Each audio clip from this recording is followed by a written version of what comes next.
Hello and welcome to the Full Send Half Mast podcast, episode 10. Wow, 10 episodes in. That's hard to believe here. Tonight we got an episode of race previews for this weekend's races at Long Beach and at Martinsville. We have some news with Chase Elliott returning to the Cup Series. I'm going to go over my fantasy picks, Tom's fantasy picks as well. Unfortunately, he's not here tonight, but he gave me his picks, so we'll run through those. And also our radioactive of the week segment, which has become my personal favorite, and we will let you decide which driver said the quote later in this episode. All right. So, my name is Jay. This is the Dega Boys channel. Today is Thursday, April 13th, episode 10 of the Full Send Half Mast podcast. All right, let's get right into it. So, Chase Elliott is going to be returning this weekend from injury from a snowboard accident in Colorado, making a start this weekend at Martinsville, returning to the Cup Series, and was also granted a medical waiver for the playoffs. I guess the big news here is it's huge for the fans of NASCAR, huge for NASCAR itself, huge for the sport. Um, Chase Elliott and his cult following, now they'll be able to see their favorite driver back behind the wheel of that number 9 car and sponsor Napa and Hooters. Big for them as well. I guess to get into this with the whole Chase Elliott thing, I don't think that he is deserving of a medical waiver whatsoever for the playoffs, and I will tell you why. We've seen in the past with Kyle Busch getting a medical waiver, Tony Stewart getting a medical waiver. These were incidences that had to deal with racing, right? They both broke their legs in racing-related incidents. Chase Elliott was not injured in a racing-related incident. I guess the NASCAR season's 9 months long, and you make a commitment through contract that you and your sponsors, your team, the sport, you're owing them your full commitment for 36 races in a season, plus non-points events, etc., right? To be able to go out and snowboard on your own time, he should have every right in the world to do this. But with that being said, you're taking it into your own risk of being injured, which potentially should eliminate you from championship eligibility. Let's say he goes out and hurts himself in a super late model race or an SRX race or any other type of racing event outside of NASCAR. I believe, yes, he should get a medical waiver because that's racing related. If it's a non-racing related injury, you do not deserve a chance at a medical waiver. And I'll give you an example. We have Cody Ware this week being arrested for assault charges on a woman. Let's say he gets cleared of all of the legal ramifications and everything. NASCAR grants him eligibility to start in NASCAR again. And this is just an example because I'm not speculating or anything based upon that whole side of it, but I'm just saying as this is an example. Say he's cleared to run again, and NASCAR just grants him a medical waiver right away. I don't believe that would be equal to gaining a medical waiver for the playoffs. That was a non-racing incident, something that basically forced him not to race because of a non-racing incident. And how would you be able to be championship eligible when you put yourself at a risk to potentially hurt yourself or affect your chance at a championship season? Chase Elliott is getting favoritism, I believe, in this situation, and I guess in right so, because he's the golden boy of NASCAR, the most money being made there by him and bringing in fans with his popularity. But when these NASCAR drivers are making the amount of money that they are making, you have to accept the risk of going out and putting yourself in a situation to get hurt. And I don't want to hear this whole, oh, he could get hurt walking down the road. He could get hurt walking down the stairwell. Come on now. Like, are you serious? You're going to consider that a potential injury? Sure, I could get hurt freaking leaving my door every day, but that's not something that would affect me long term in the racing world. That's not something that, like, this is an event that could have easily been avoided. Yes, he's an avid snowboarder and this is his hobby, But you have to take in the fact that if you go out and do this activity and you get hurt, why are you able to get a free pass and be championship eligible? That's not fair. That's not fair to anybody else that's not taking that risk. Sure, he should be able to go do that. I agree 100%. He has all the right in the world to go do activities on his own at any time on his free time, but you have to take in the fact that it could put you at risk of not being able to compete for a championship. And if that's the risk that you're willing to take, considering that maybe you shouldn't be able to be rewarded a playoff waiver to run for a championship, then so be it. But you should not be championship eligible when you take a risk such as he did, and should not any driver be able to have that type of risk. If it's a racing incident, if he goes and runs off like Kyle Larson does with the wing sprint cars, or lots of these drivers go run off weekends or go run during the weekdays in other racing series, sure, I agree that you should be granted a medical waiver because you're racing. That's what you are. You're a race car driver. And if you're not willing to go and race outside of NASCAR for whatever reason, I guess that's fair enough too. But if you want to, you should be able to as well. But I mean, this is something that he could have done in the offseason, right? If you get hurt in the offseason in a non-racing incident, sure, you get hurt, you're unable to run the beginning of the season. Sure, you will get a medical waiver for racing the championship. But to be mid-season like this is, or the beginning of the season, 3 races in, to get hurt and miss some amount of races, like you've committed into the season. Once you've started that first race, you're committed into the season, and you get hurt, no medical waiver for you. I'm sorry, you don't get a championship waiver. Better luck next year. Maybe you won't get hurt next year and you can run next year. But it's just, I don't think it's right. It's a bad precedent that NASCAR set in here. It's basically going to make it where what's going to prevent drivers from in the future of winning a race and then deciding, hey, you know what, I'm just not going to race for the next 20 weeks. You know, the risk is just, it ain't there. You know, let's just sit out. Let's not race, whatever. We'll come back for the playoffs. We'll win the championship. See, this is just a bad look. This is terrible for the sport. If we're going to set a precedent like this, I mean, you could literally make any excuse. You could say you're having a mental problem, or you have family issues you got to sit out. Like, come on, man. Like, we are just setting a bad precedence, a bad example for NASCAR. We need to hold these drivers accountable. And these other people are saying, oh, well, he should be able to have PTO. I get PTO. You should be able to take time off. Well, okay, but I mean, these are the top premier NASCAR drivers in the world, and the amount of money that they're making and the amount of responsibility on their shoulders. There's thousands of drivers in this country racing on short tracks that would love to have the opportunity that Chase Elliott has, would love to be able to have that 9 car and commit their whole life to racing. And if you don't want to commit your whole season, 9 months of your life to this season that you've committed to via contract, then do you really deserve a medical waiver, a championship waiver? I mean, you've got to understand the risk reward in these situations. And if you risk getting hurt with a non-racing related incident, then you just are not committed and you don't deserve to compete for a championship that year. That's all I have to say about that. So sorry. That's just the way it is. And that's the bottom line. Also, sad news today.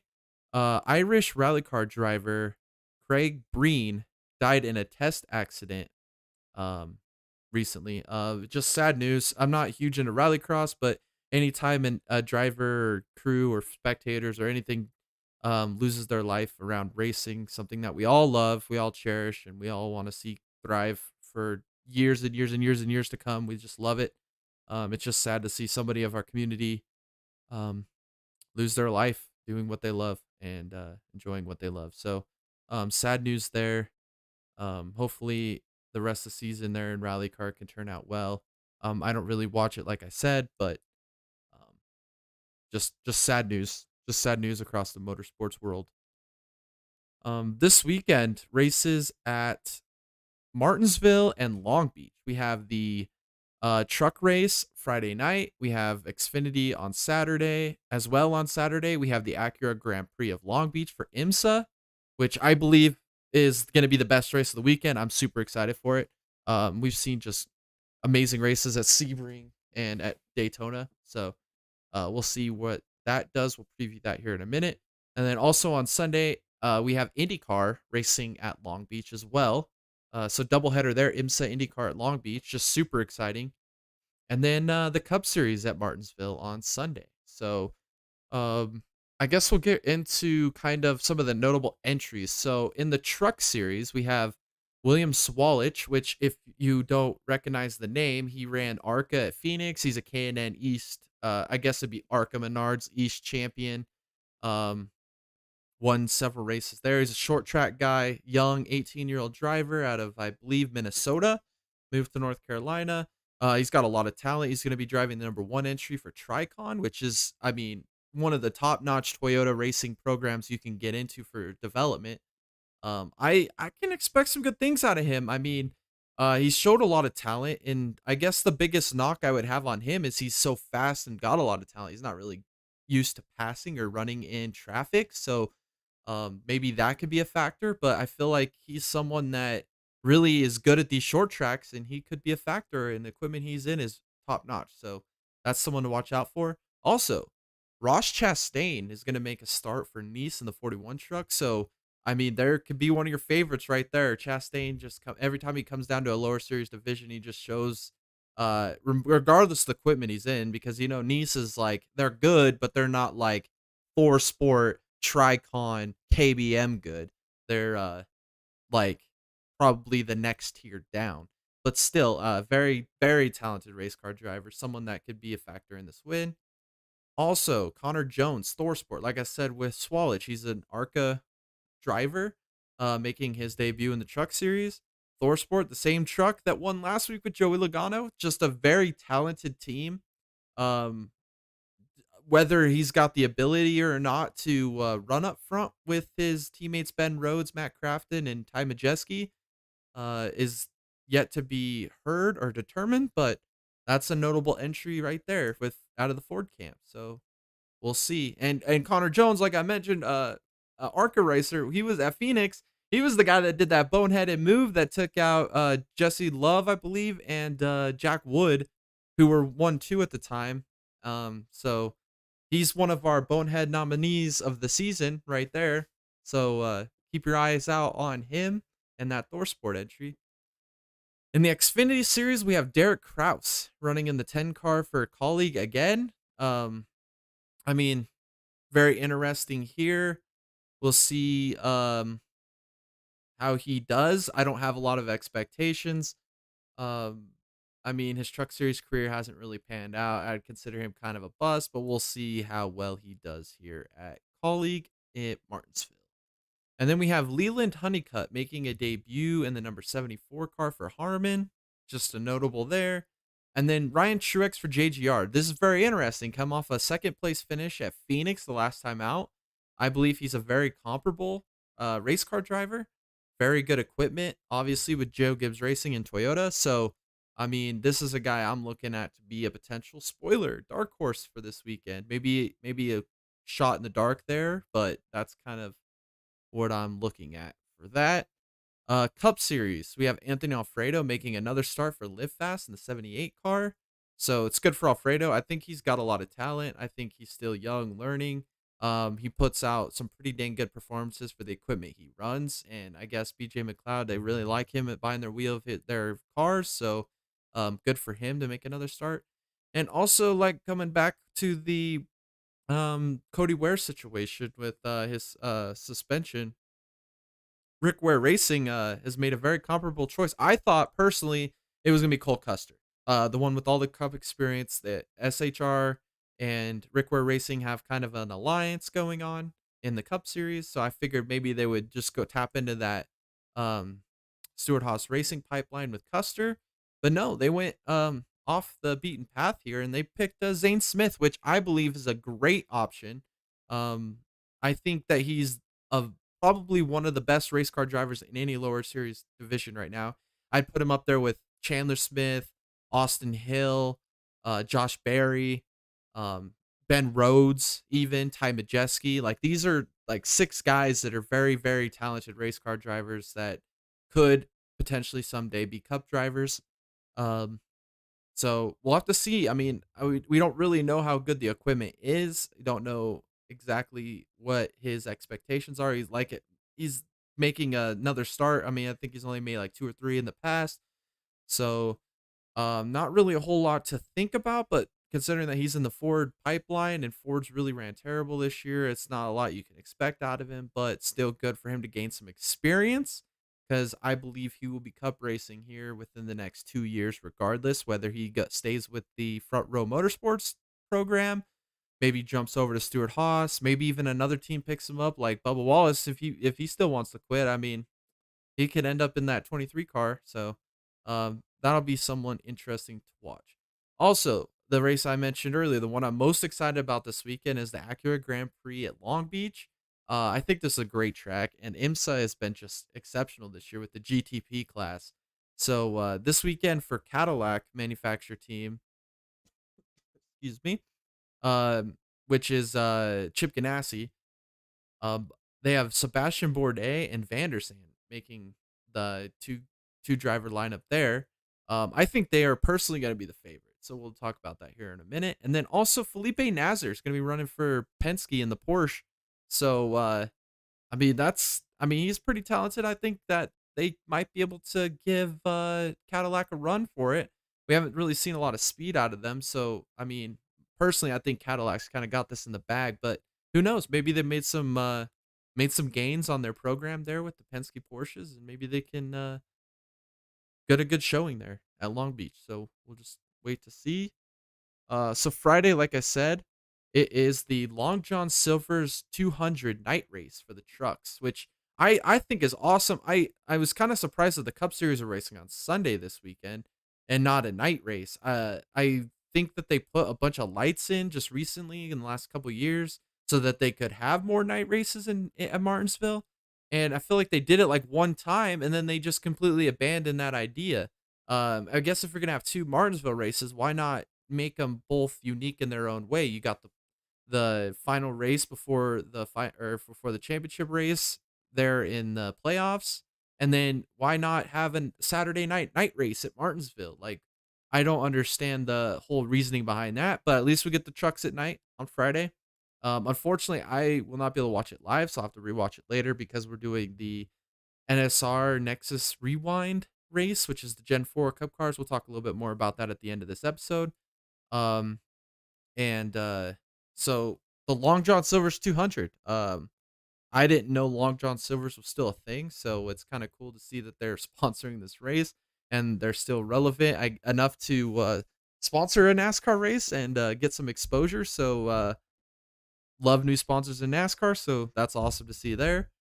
Um, I guess first of all, my favorite to win this race is Zane Smith, without a doubt.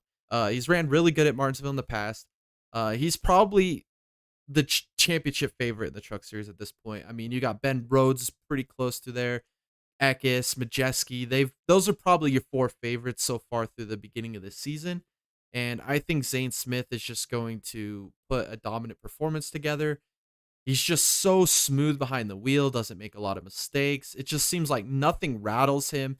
And he just knows how to position himself here at the end of these races. And that's the key when you're in these lower series divisions. I mean, even if you don't have the fast car, if you just find ways to put yourself in position late, you might end up sneaking away with a win.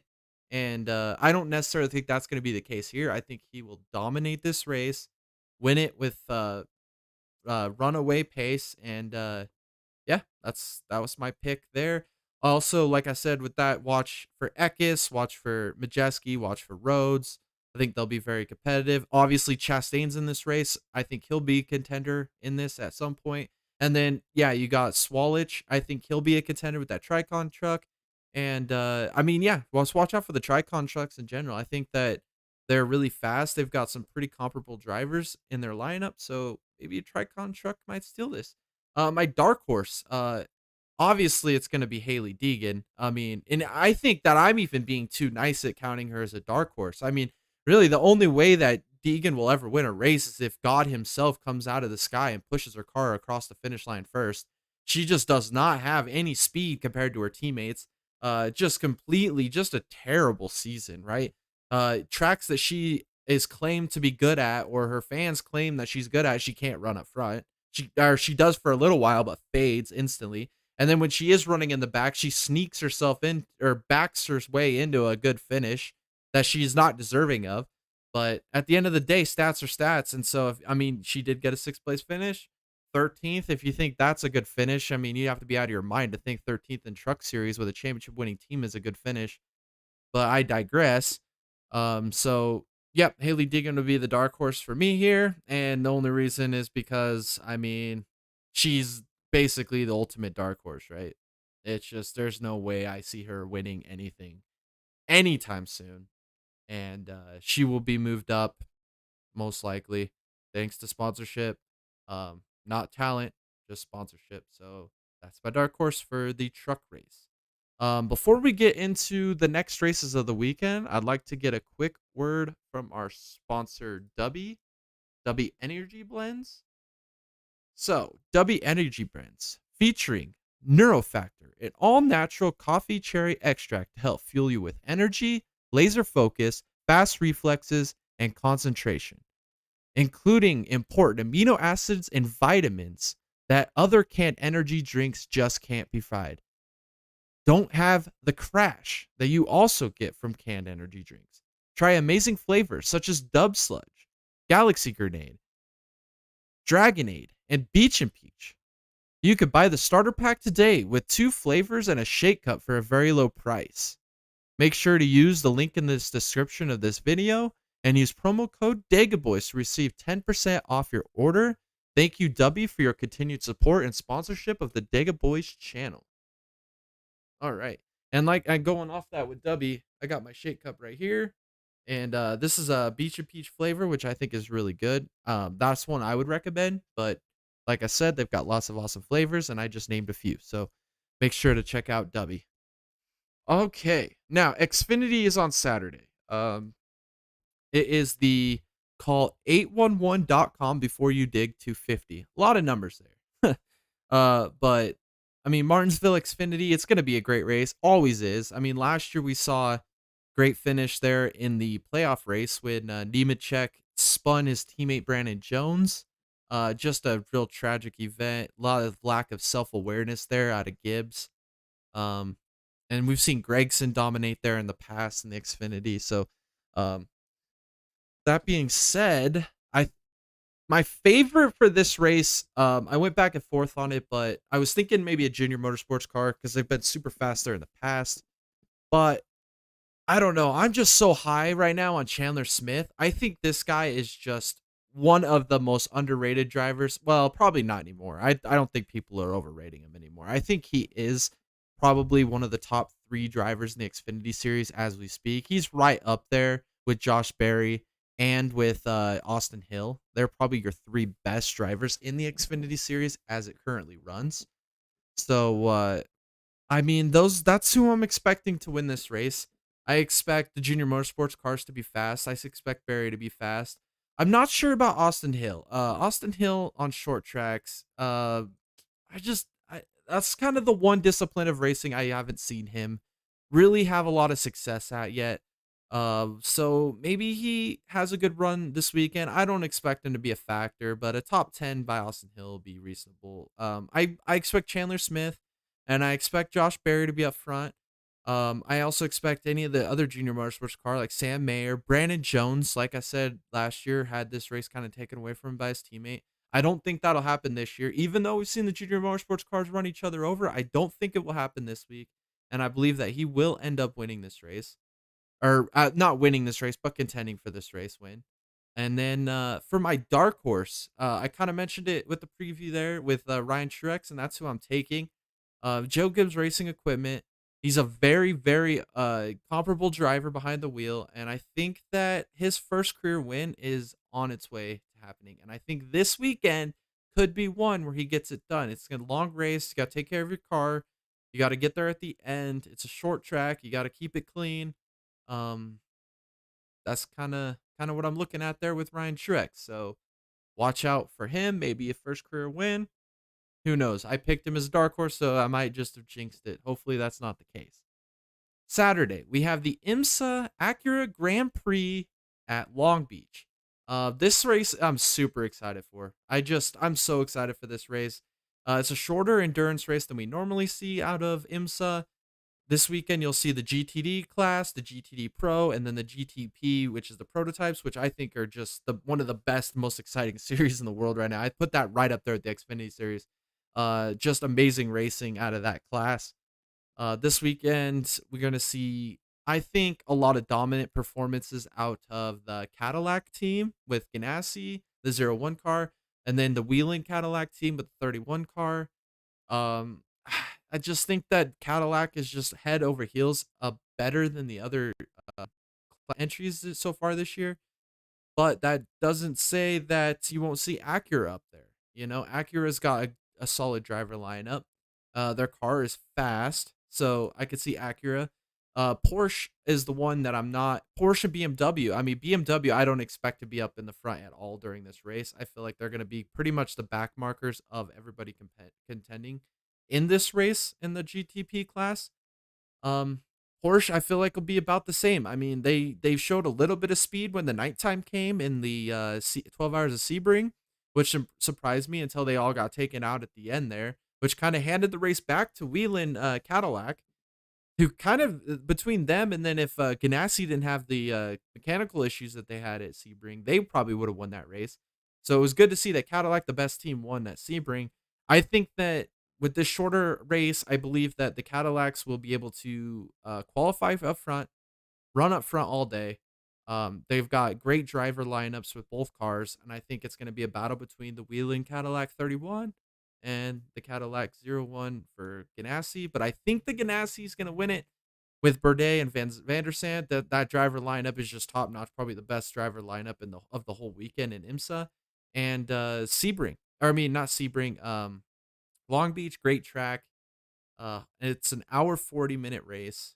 I think it's going to provide for some great racing, and I'm super excited. If you don't watch GTP IMSA racing, buckle up. This is going to be an exciting race. I'm super stoked for it.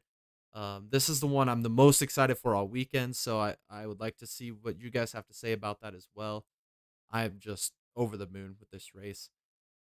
Following that on Sunday, also the Indy cars are going to be making a run at Long Beach. This is the Grand Prix of Long Beach.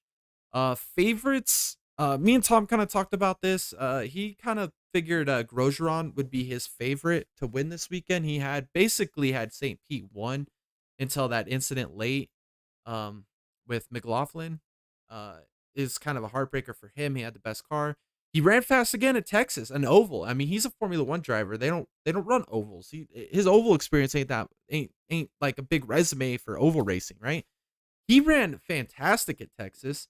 Wrecked late, unfortunately, cost him a good finish. But I mean, I was impressed with how fast he was with that Andretti Autosport car. So, Tom kind of thinks Grosjean's gonna win, and I'm gonna go off the beaten path a little bit there.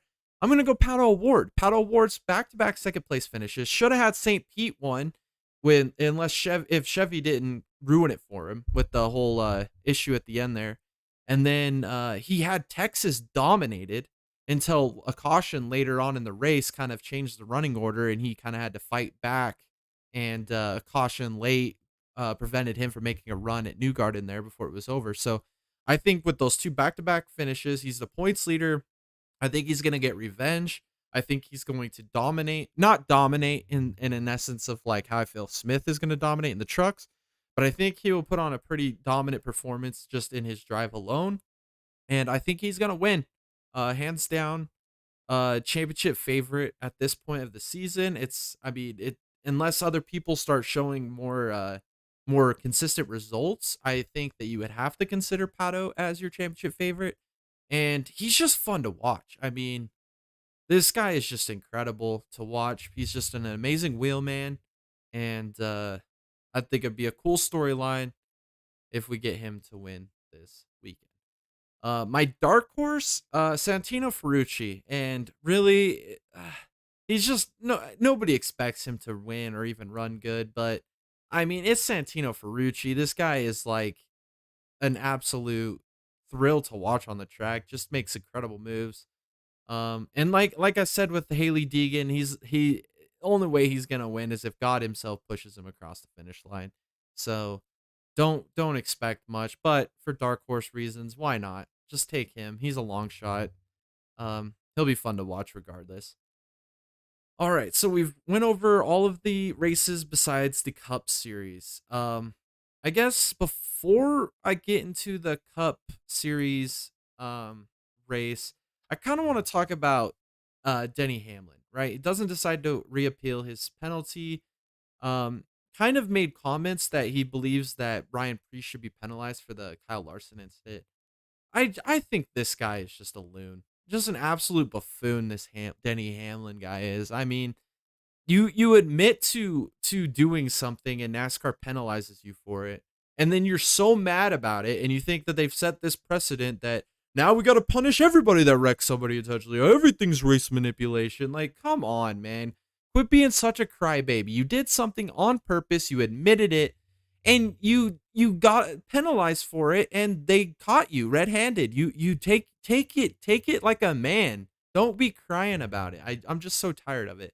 Um with the whole Ryan Preece incident, Kyle Larson incident, I mean, he never admitted to wrecking him, and he would never admit to wrecking him. There's nothing wrong with paying somebody back on the track, but when you admit to it, or you do as like Bubba Wallace did and actually go out and act upon something as egregious as he did and go and actually physically assault somebody after the race, of course you're going to get fined. Like, this is just a bad look for NASCAR. It makes us look like a bunch of clowns. And I'm sure NASCAR doesn't like it because they've got to answer to a lot more entities than you do.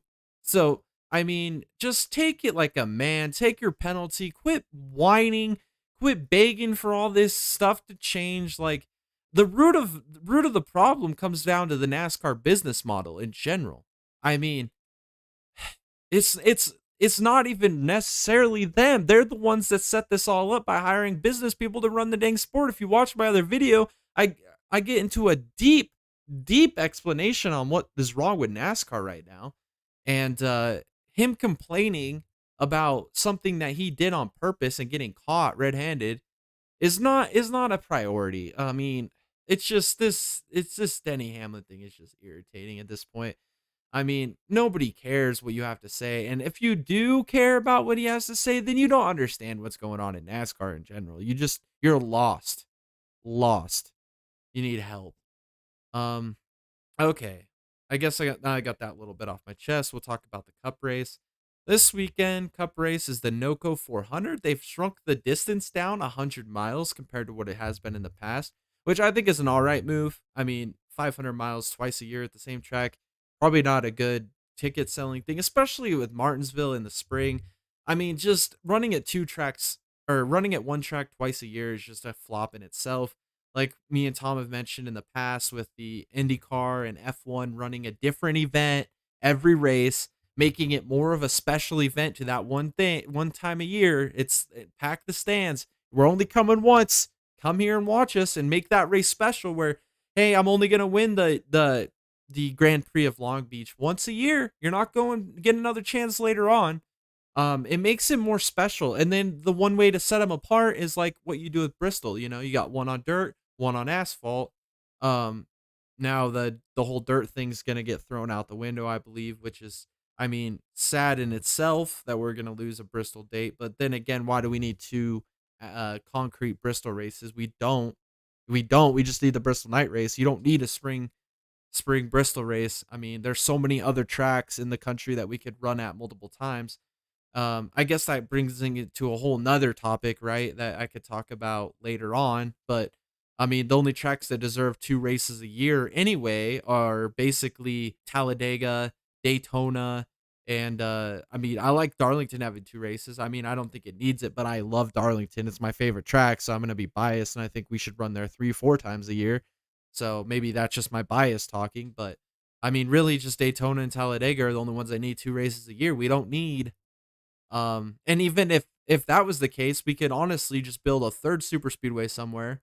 I mean, let's build one up here in the Northwest, and then we could run Daytona, Talladega, and the new super speedway all once a year. You know, we don't need to be going to Atlanta, Martinsville, Bristol. I mean, the fact that they give out two Bristol clocks a year, just why? Like, make that event special, right? You got the best trophy in NASCAR, maybe probably the best one. It's probably even better than the Earl G or Harvey or Earl J trophy, at Daytona.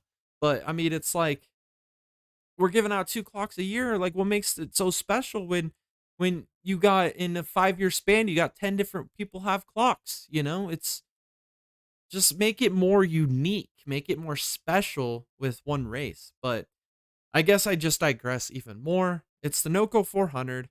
Um, Favorite for this race, I'm taking a Hedrick car. William Byron's won here in the past. That's who I'm taking. You have to be a fool right now to not take Hendrick every week to be the favorite. I mean, they are just the fastest cars, and even all the little things that NASCAR thinks they're catching them on with cheating. I mean, it doesn't affect them one bit. I mean, it's not perfect affecting their performance. I mean, with Byron and Bowman this weekend, they're going to be on their third string crew chiefs. Guarantee they ain't going to miss a step. Guarantee they're going to be up front all day and running in the top 10. So, I mean, everybody complain and say they're cheating, they're cheating, they're cheating. But, I mean, just watch how good they do this weekend. It's not the cars. The cars aren't giving them a performance. They even said it after the greenhouses were modified. They said we did this for certain reasons, but it wasn't for performance. It doesn't help us out in performance one bit. So, I mean, it's just frustrating what like all the penalties and everything, like just especially Big Daddy NASCAR, as Tom likes to say, just overstepping and making their presence felt again. Just ridiculous. But with that being said, obviously, I think that William Byron is going to win this race. I wrote this out on Tuesday, so I had Josh Berry as my dark horse. Obviously, that's not going to happen now that Chase Elliott's back in the wheel and championship eligible. Ridiculous. But my dark horse now, I mean, it could be the whole field, really. But I can't take that as a dark horse, so as terrible as Ryan Blaney has ran this year, I'm going to take him as a dark horse. And it's really the only reason is because I just feel bad for Blaney, right? Like we talked about on Tuesday. Um, just having just a downslide in his career, and it's really not in stats. We've kind of over exaggerated on that. It's not stats.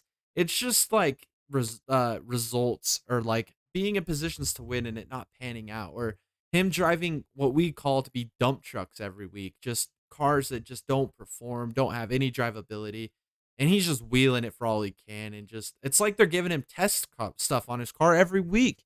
I mean, he's just a guinea pig for them, and they're just running his career down when he could be winning. He's Hollywood. We need to promote him more than what they're doing right now by giving him good cars. Just give him a good car, please. So I'm taking Ryan Blaney because I feel bad for him. I don't think he'll be a factor.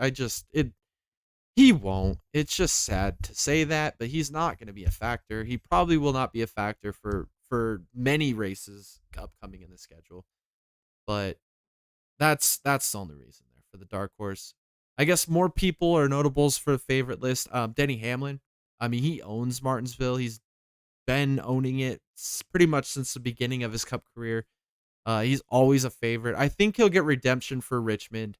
That race, he had the best car, hands down, in my opinion. I think in a lot of people's opinion, and just found every possible way to lose that race. And so I think that this weekend at Martinsville, he's going to redeem himself and have a great run. Could potentially win this race.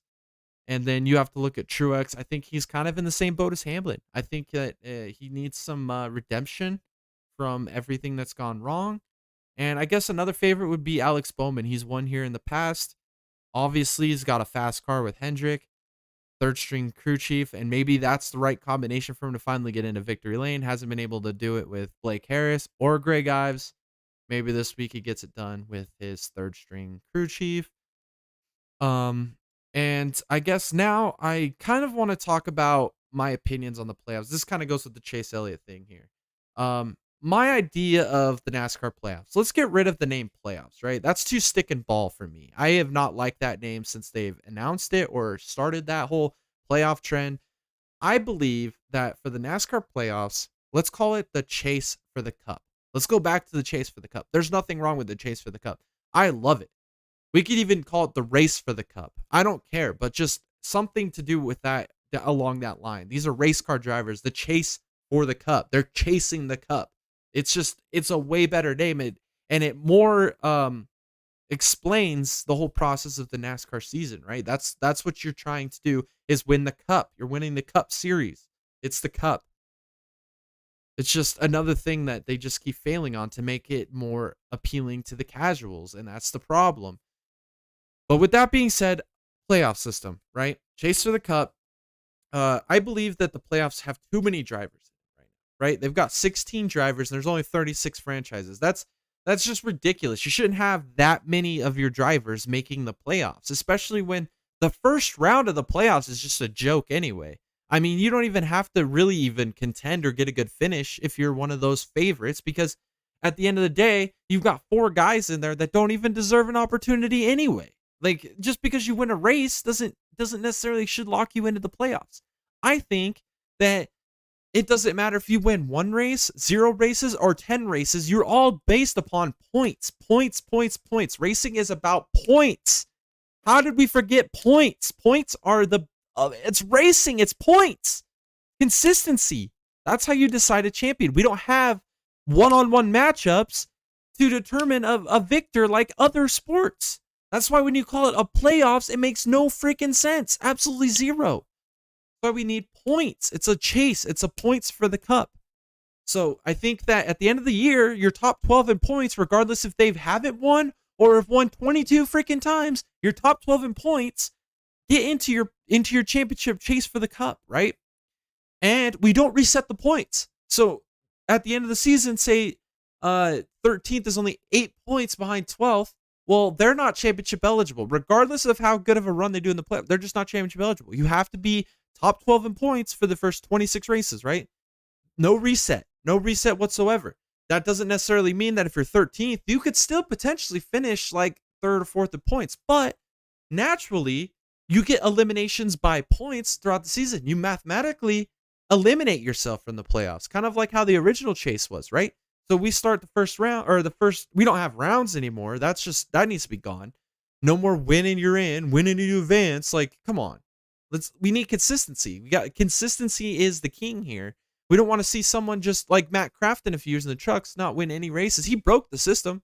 He consistently broke the system. And everybody was mad about it. Matt Kenseth won the championship in 03. That's why we got the playoffs, because of freaking Matt Kenseth winning 1 race and just absolutely finished top 5 all year. Just dominated the field with just incredible finishes all year. That's what a champion is to me. That's what a champion is to me, especially in a race like NASCAR. It's a full season. It's your progression through the year. How are you to fight through adversity?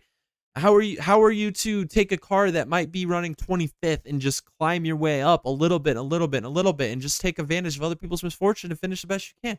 It's a consistency thing. That's what it is.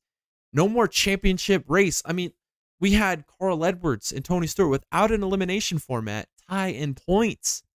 I mean, just think about that. We had 1992 Atlanta. The 1992 Atlanta race is probably my all-time favorite race. I've watched this race on over and over and over and over again.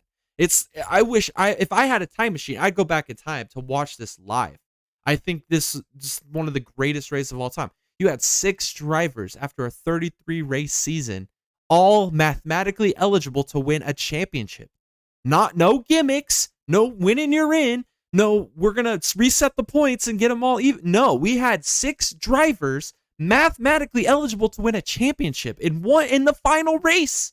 The final race. And Alan Kulwicki won it by leading the most laps by 1 lap. 1 lap.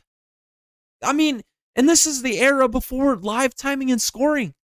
I mean, it's just incredible the battle that was. We need to get back to something like that. I mean, I could go on this all day. I'll wrap it up there.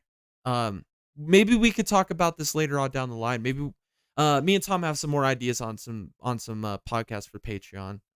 So maybe we can use that along the line there. I guess with that being said, we'll go straight into the fantasy, our picks, right? For the fantasy live. We have me this weekend. I took William Byron, Denny Hamlin, Ryan Preece, Bubba Wallace, Ty Gibbs.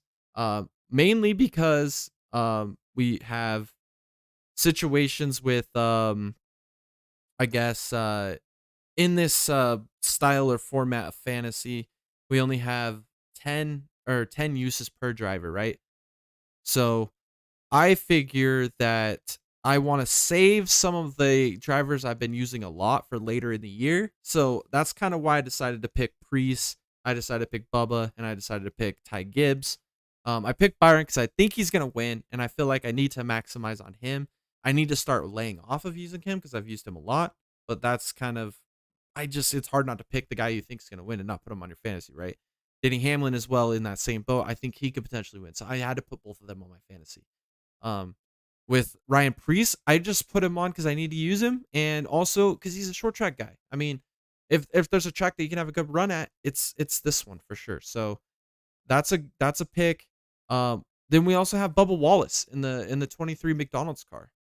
He's always been good at Martinsville in the past, even when he was racing for Richard Petty. So I think that he's one to watch, and I haven't used him at all this year. So why not use him here? And then Ty Gibbs, if you look at his last three performances, ninth, and 11th. This guy's a rookie, and he's out here exceeding even my expectations because I have none, well, or very minimal. And he's out here just getting performance after performance as a rookie in the Cup Series, which is like, that's the equivalent. If you're in a kiddie pool over here in the Truck Series and you can't even swim in the kiddie pool, I mean, we know who we're talking about there.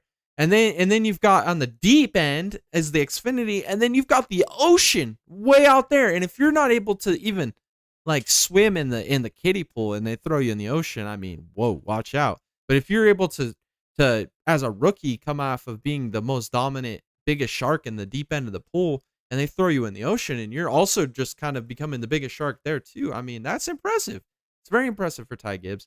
I'm not a huge Ty Gibbs fan. I think he's a spoiled rich kid, but I mean, you can't deny results, right? Stats and facts do not lie, and that's kind of what you have to base drivers on, even if he is in his free pass year. So good stuff for him. I'll go over Tom's real quick. So Tom picked Cindric, Harvick, Stenhouse, Gibbs, and Gilliland. You kind of same thought process as me there. He's just trying to use up drivers that he hasn't used this year to save some of his good ones for the end of the year. So that's kind of where we're at there. And then we have Christopher Bell over Ryan Blaney. We both have that one. The next matchup is William Byron over Martin Truex Jr. We both have that one as well. And then we have I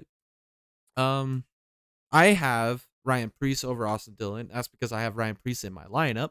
And then Tom went Austin Dillon over Ryan Preece, and he told me the reason he did that is because Ryan Preece has a chip on his shoulder. When you usually have a chip on your shoulder, you usually mess up and have a bad run. So that's kind of what he's thinking there. I just think Preece is too good of a short track driver, and I think that he got a fire lit underneath him now after this Bristol dirt. I mean, he's tired of getting pushed around.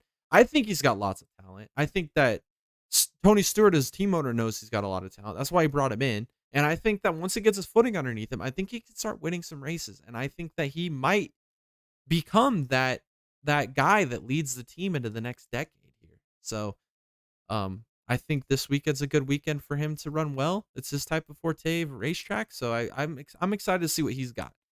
And then Denny Hamlin over Kyle Busch for me, which is splitting hairs. I mean, Kyle Busch is going to be fast regardless of where you go. But like I said, Hamlin's on one of my favorites list. I think he has a great chance to win, so I picked him. And then Tom picked Kyle Busch over Denny Hamlin, so a little different than me there. I guess this leads me into the segment of the radioactive of the week, right? Radioactive of the week, mine and Tom's favorite segment. We tune in every Tuesday to see who got the best quote for the week. And this week, it was a funny one, right? It was a funny one. So I'll read it to you, and then at the end of this podcast, and also on our Twitter account, which is in the description, come follow us there. I will post the quote, and you've guessed the driver, or the first one to guess the driver will get a shout out in our next podcast. So we would really like to engage in that. And even if you don't know, or even want to make a guess, just comment on there anyway and just say hi to us. I mean, interact with us. We're pretty responsive with our comments, and we just enjoy reading them and seeing the feedback that we get. So the radioactive of the week, it says, I am in the way. Holy crap. Like I just plowed my brains out. I think this is just hilarious. So if you can guess the driver that said this, um, kudos to you. You get a shout out in the next podcast. Um, and with that being said, I'm excited for this weekend. I'm not sure your guys' thoughts on Martinsville, so I'd like to hear that in the comments. But if you don't watch IMSA, I'm telling you this weekend, Long Beach Grand Prix, it's not one of these long races. I mean, that might turn you off from IMSA because it's not one of these long endurance races, the 6, 12, 24-hour endurance races. This is an hour 40, right? This is shorter than literally most cup races, like in half of what a cup race is. So you're not going to be stuck there on the TV all day. It's just a short hour 40-minute race. We'll be able to see the prototype class. I'm just telling you guys, if you haven't seen it, they're just incredible to watch. They're great drivers behind the wheel, great driving talent. These cars are super fun to watch. They're fast. They just look sick. They look like absolute amazing race cars, right? They look like something I'd want to drive just for fun, right? Just to be behind the wheel of it. They're just awesome. They're just true race cars in every form or every way of speaking, right? So yeah, just tune in. Like I said, watch Cadillac, watch the Wheeling Cadillac team, the Ganassi Cadillac, watch to see how good Porsche does. They haven't been doing very good. Maybe they can recover. Acura might be a contender here in this race late. Watch out for BMW. Maybe they found a little bit of speed that they've been lacking. And then with the GTD Pro, there's like 5, and then there's like the normal GTD. There's like 15 cars. So different race, 3 different races in 1 hour 40 on the streets of Long Beach. Very entertaining. IndyCar as well at Long Beach. I'm very excited about this. Watch for Pato O'Ward. Watch for Sebastian Bourdais. I mean, Newgarden, you can't count him out. He's always fun to watch. But McLaughlin will be fun to watch in another Penske car. So tune into that. And then Trucks Night Race. Night Race in Martinsville. Just fantastic idea there. Wish the Cup did it, but we can't always get what we want because NASCAR just doesn't listen or care, for one. And then Xfinity, best series in the world right now. You can't miss it. Watch for Chandler Smith. Watch for Austin Hill to have a decent run. Watch for Truex to maybe spoil the party and get his first career win. Very exciting there. And then obviously everything I've talked about in the Cup. Just probably going to be an atypical Martinsville Cup race. A lot of beating and banging. A lot of brakes being used up. Um, Long runs. We'll just have to wait and see there. And I guess to continue here, make sure that you like, comment, and subscribe to our channel for all the fresh latest content. Make sure you subscribe to our Patreon. It's not that expensive. You get great benefits, and we have so much content getting ready to be put on Patreon that you just do not want to miss. I mean, you're gonna see some absolute off the wall stuff you won't get anywhere else from any other type of content creators. We've got some great ideas. We've got an awesome podcast planned for this upcoming weekend, or the weekend next weekend with Talladega. We'll all be there, all the boys. You'll get to meet us, get to hear from us.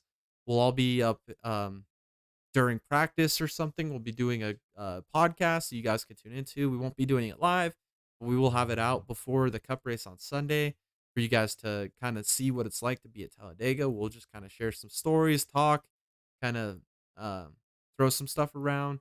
We'll put it on YouTube. It might be a little too much for YouTube. We'll see how that works, and then if not, we'll move that to Patreon. So, but regardless, we still had a lot more content out of the weekend to put on Patreon. So make sure to tune in to our channel. Make sure to subscribe to Patreon.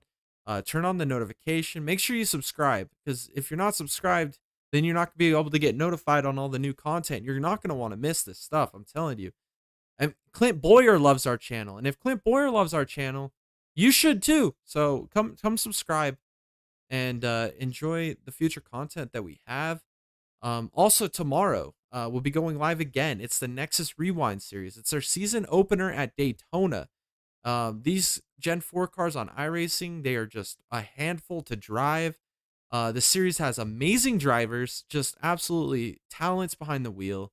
They're gonna put on an incredible show for you. We do the best we can. We've got great feedback so far on our broadcast. Just come enjoy fantastic late racing in Gen 4 NASCARs. Probably the best era of NASCAR we ever had. These cars are just so much fun to watch because they're so hard to drive. These drivers drive them to their absolute limits, put on a great show, and you're not going to want to miss it. So tune in tomorrow at 8 Eastern time for that stream. And then, as well as, like I said, follow us on Twitter, follow our Patreon. Make sure to visit the link in the description for Dubby. Go buy some of their Jitterless energy blends. Fantastic flavors. You're not going to want to miss them. I mean, they're just fantastic. They're definitely great fuel, reflexes, concentration, laser focus. Great reviews. Our production manager Donovan's been talking and praising them up like crazy. He says this is the best thing he's ever had. He's tried their tea, said it's wonderful. So, um, if I mean, just try it out and see if you like it. I mean, I think it's a great deal. Thanks to W again for their sponsorship. Really appreciate it. And I guess with that being said, this has been the Full Send Half Mass Podcast, episode 10. Crazy to believe that we're already on episode 10.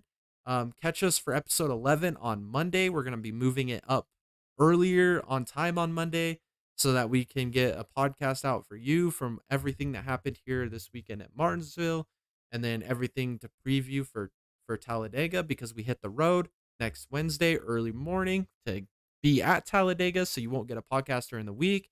But make sure that you're subscribed, stay up to date, because we'll have all kinds of uploads coming out before then. And then enjoy the races this weekend.